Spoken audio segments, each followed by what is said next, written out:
За 0,7% се намалиле трошоците во јануари 2026, споредбено со декември минатата година, покажуваат последните податоци на Државниот завод за статистика, со што годишната стапка на инфлација во моментов изнесува 3,2%.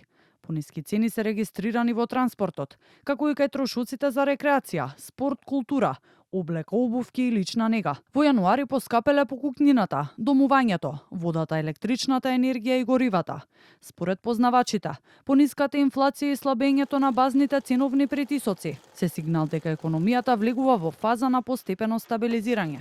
Професорот Маријан Петрески смета дека доколку не се појават нови шокови, особено во делот на растот на доходите, трендот на смирување може да продолжи и до крајот на годината, да ја достигне проекцијата од 2,5% на Народната банка. Очекувам дека тенденцијата на смирување на инфлацијата што ја гледаме во овој месец ќе продолжи во текот на годината.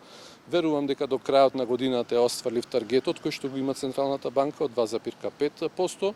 Меѓутоа тоа веројатно би се остварило до крајот на годината. Во текот на оваа година очекувам дека ќе се смирува. На годишно ниво, податоците на статистика покажуваат дека цените најмногу пораснале кај храната и пијалоците за над 5%.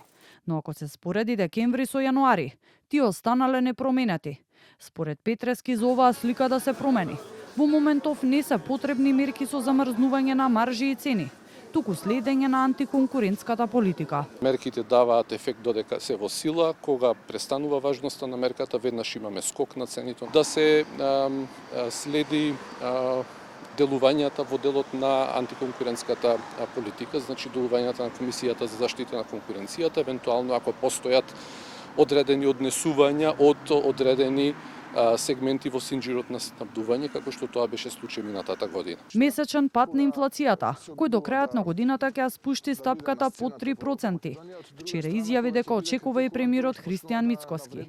Мерки не се предвидени, но се најавуваат измени на законот за нефер трговски практики, со кои ќе се зголемат казните за маркетите кои не го почитуваат, а ќе се предвидат и казни за дистрибутерите.